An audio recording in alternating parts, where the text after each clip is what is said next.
Hello everyone, welcome back to the layout. Just wanted to post a video here to give you an update on some projects I've been working on recently. You can see over here in the lumberyard area, I've actually paved, I'll use that term loosely, some of the areas where the lumber is going to be stored. And I've also got a little bit of scenery in here as well.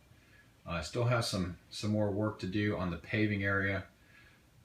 It's actually foam core, and it has a base coat of a real light gray on it. It looks almost white here in the viewfinder, but you can see this edge here is a little bit loose, so I've got to glue some things down. But anyway, I'm kind of pleased with how the scenery has turned out here. Just doing some experimenting, you know, with some different looks and combinations. The green that you see, which is obviously representing grass, is that big container of scenery material, which you see right there. And it's actually homemade. It's a mixture of several different leftover containers of scenery, along with some sand, surprisingly enough. But you know, anyway, I found that mixing sand with the ground cover kind of lets it lay better, and you know, then obviously glued down. And I put some brown ballast in here as well, just in these areas. I may want to clean this edge up a bit. You know, I don't know if it's going to stay in there permanently, but this is kind of my first experiment with a large area of foam core. And I think I made the mistake, which, well, I don't think I made the mistake. I know I made the mistake of not removing the paper backing from the other side of the foam core here. And I think that's why I'm seeing these areas where it's lifting up. So anyway, I've glued down this edge back here with Elmer's glue, and it's, you know, it's fairly well weighted. So enough about that. Moving on to some other things. I don't know how this is going to show on the video, but I've replaced all the lights in the train room here with LEDs. And the reason I did that is because I found some on sale at Home Depot for $5 a piece. So if you're looking for LED bulbs, you might try and take advantage of some of this. These are actually on closeout.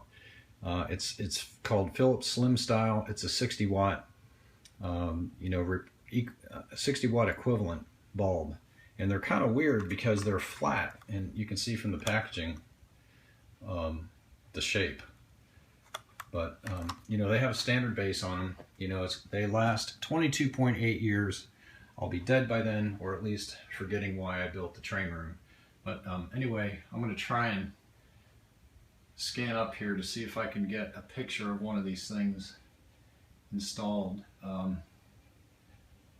Yeah, I don't know if it's going to work, but anyhow, they're flat, kind of like a, you know, it looks like a frying pan almost, but they give quite a bit of light, and I've noticed a tremendous difference in the temperature here in the train room, so I'm happy with those. So if you can, you know, get down there to Home Depot if you want to buy LED bulbs. Again, it's the same size, top to bottom, as a standard light bulb, but it's flat. And 60 watt replacement, $4.95. I bought 10 of them. So instead of paying, you know, 10, 15 bucks a piece for LED spotlights, I just replaced these in the track lighting, and I think they're going to work fine. So a couple of additions for Father's Day. I bought two SD45s. These are both Athearn, both quick plug equipped. 5336 with the large lettering, 5317 with the small lettering. 5317 had a decoder in it. I'm not sure that the person selling it realized that, because, well, if they realized it, they may not have known what it was, because it was not listed with a decoder. And I thought I was going to have to buy a couple of decoders here to you know, get these up and running, but as it turns out, I only need to buy one. So I was pleased with that. I've tested both of them independently, and they run really well. I've tested 5317 with my SD35 3047 back here, and they run well together. The DP40 that you see there, 3084, is a dummy. It's non-powered, but I think it's an old Atlas yellow box model that stopped working, so I just removed the engine and electronics and so forth from it, and I'm using it as a dummy. But I think together the four of them look really nice. They do have two sets of headlights, you know, and again, I'm not an expert here on this, so, you know, forgive me, but there's two lights here in the nose, and then there's another two lights up here up between the number boards. So they look really good. Let's see, a couple of other things I've done. I inserted a, I don't know what, you know, I guess I don't know exactly officially what these things are called, but it's an extension plug for my DCC system. And I bought two of these, got them, I don't know, 6 or 8 months ago, a really good price, about $15 a piece, I think, maybe 20 bucks a piece, again off of eBay. And I thought I was going to need two of them. Originally, I was going to put one here, where this one is. It's about midway on this side of the layout, and I was going to put another one over here in this area. But they both came, both of those extension boxes, I guess that's what they're called, came with a 10-foot power cable. So, you know, my room being 14 by 10, I can reach everywhere on the layout with this one box. So I still have one. These are MRC extension boxes, so I've got one left over. I may sell it at some point. I don't know. I may hang on to it. Who knows? I may build another layout someday.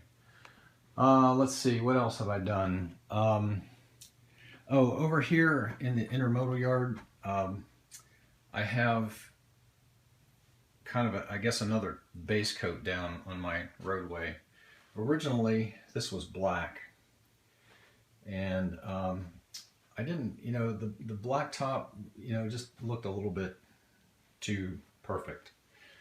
So instead of tearing this all out, you know, I just painted over the top of it with the same primer color that I used over here.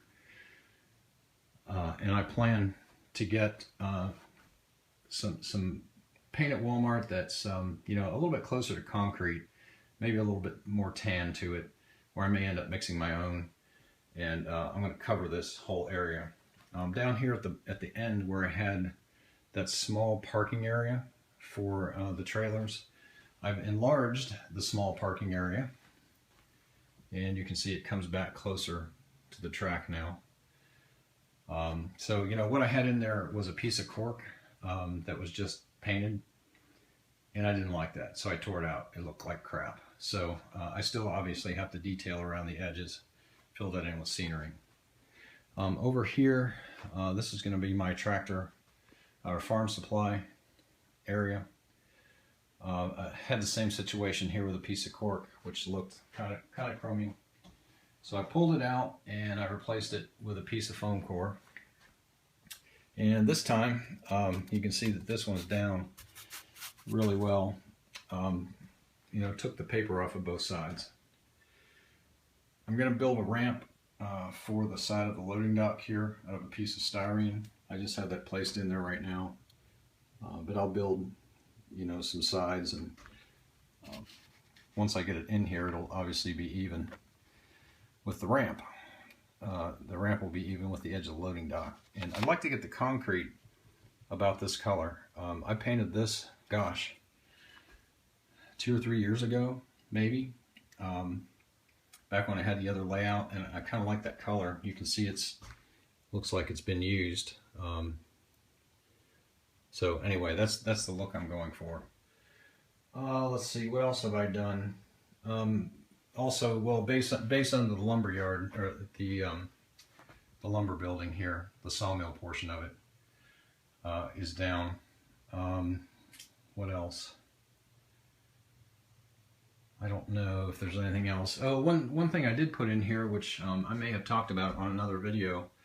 I have a chimney stuck in there. It's one of those cardstock background chimneys. It's just flat, and I thought, you know, that spot that was there needed something, so I stuck the chimney in there. I think it looks pretty good. Let's see, what else have I done? You know, I'm sorry for rambling here. Just trying to make up, you know, catch up with everything I've done here. That I had a wooden guardrail in here, which I took out. I didn't like the way that looked, so I've purchased some of those Rick's products, plastic guardrails, and I'm going to put some along in here at the edge of the street, and I'm also going to put some along the road here, and then enclose this area with a fence. Let's see, other than that, I don't think that there's anything else much to talk about.